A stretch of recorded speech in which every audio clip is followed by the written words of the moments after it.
सीता की अग्नि परीक्षा। एक रात्रि विश्राम करने के पश्चात श्री रामचंद्र जी ने विभीषण को बुलाकर कहा, हे लंकेश, मेरा वनवास का समय पूरा होने को है। अब मेरा मन भरत से मिलने के लिए उद्विग्न हो रहा है। वे मुझे स्मरण करके दुखी हो रहे होंगे, इसलिए तुम ऐसा प्रबंध करो कि हम शीघ्र अयोध्या पहुंच जाएं। अब इतना सुनना था कि विभीषण ने कहा, हे प्रभु, आप चिंता न करें, मैं एक ही दिन में आपको अयोध्यापुरी में पहुंचा दूंगा। वैसे मेरी इच्छा यह थी कि आप कुछ दिन और यहाँ रुककर मेरा आतिथ्य स्वीकार करते और मेरे पास रहते। जब श्री रामचंद्र जी ने वहाँ ठहरने में अपनी असमर्थता दिखाई तो विभीषण ने तत्काल पुष्पक विमान मंगवाया, जो सोने से बना हुआ और नाना प्रकार के रत्नों से सुसज्जित था। रामचंद्र जी सब वानरों को उनके द्वारा दी गई सहायता के लिए आभार प्रकट करके सीता और लक्ष्मण के साथ विमान पर सवार हो गए।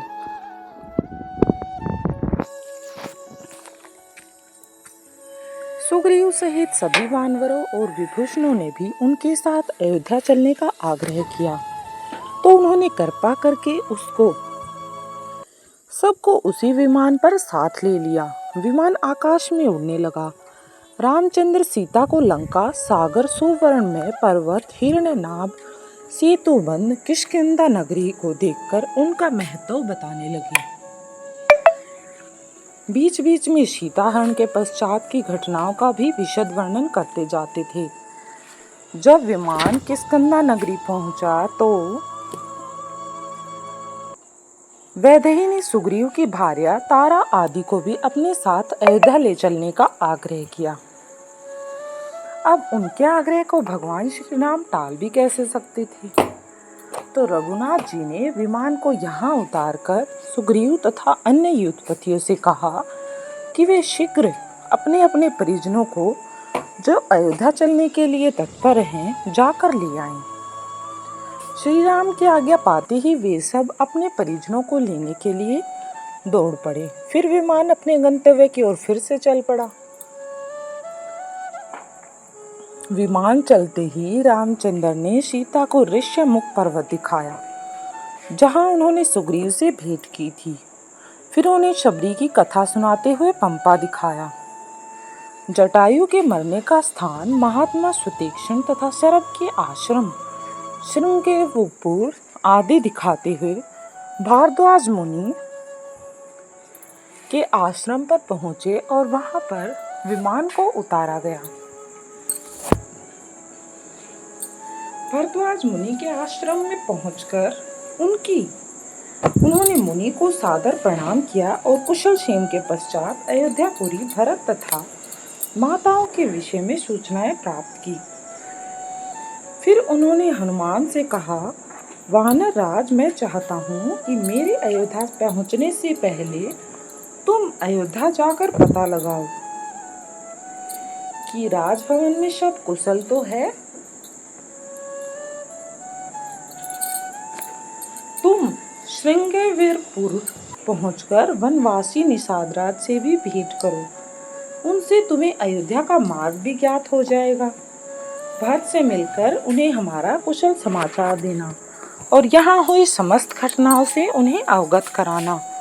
उन्हें यह भी बताना कि हम लोग सफल मनोरथ होकर राक्षस राज विभीषण, वानर राज सुग्रीव तथा अन्य मित्रों के साथ प्रयागराज पहुंच रहे हैं।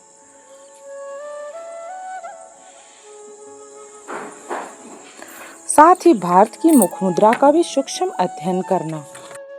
भरत की मुखमुद्रा का बड़े ही ध्यान से अध्ययन करना। यदि उन्हें हमारा आगमन अरुचिकर प्रतीत हो तो मुझे सूचित करना। ऐसी दशा में हम अयोध्या से दूर रहकर तपस्वी जीवन व्यतीत करेंगे। तुम शीघ्र जाकर उन्हें सब बातों की सूचना दो और हमें बताओ वहां पर क्या हुआ। प्रभु की आज्ञा पाकर हनुमान मनुष्य का रूप धारण कर तीव्र गति से अयोध्या की ओर चल पड़े। पहले वे गंगा और यमुना के संगम को पार कर श्रृंगेरपुर पहुंचे और वहीं निषाद राज गुह से मिले। उन्हें श्री राम का कुशल समाचार देकर वे परशुराम तीर्थ वालंकिनी नदी, वरुथी, गोमती आदि नदियों को पार करते हुए नंदीग्राम जा पहुँचे। अयोध्या से 1 कोस की दूरी पर उन्होंने चीर वस्त्र और काला मृगचर्म धारण कर लिया और दुर्बल भरत को देखा। वे तपस्यारत बहरम ऋषि के सदृश दिखाई दे रहे थे। भरत जी के पास पहुंचकर पवन पुत्र हनुमान ने दोनों हाथ जोड़कर उनसे निवेदन किया, देव श्री रघुनाथ जी ने आपको अपना कुशल समाचार कहलाया है और आपका कुशल समाचार पूछा है। आप इस अत्यंत दारुण शोक का परित्याग करें, आप शीघ्र ही श्री राम से मिलेंगे। भगवान हनुमान ने अपना आदेश उन्हें सुना दिया। ये शुभ समाचार सुनकर भरत का हृदय हर्ष से भर उठा। उन्होंने बड़े उत्साह से पवन पुत्र को प्रेम पूर्वक अपने हृदय से लगा लिया और बोले, भैया तुमने जो मुझे यह प्रिय संवाद सुनाया है, इसके बदले में मैं तुम्हें क्या दूं? मुझे कोई ऐसी वस्तु दिखाई नहीं देती जो तुम्हारी इस शुभ सूचना का उचित उपहार हो सके। फिर भी मैं तुम्हें इसके लिए 100 उत्तम गांव, 1 लाख कोय और उत्तम आचार वाली स्वर्ण रत्न तथा आभूषणों से सुसज्जित 16 कुलीन कुमारी कन्याएं पत्नी रूप में समर्पित करता हूँ।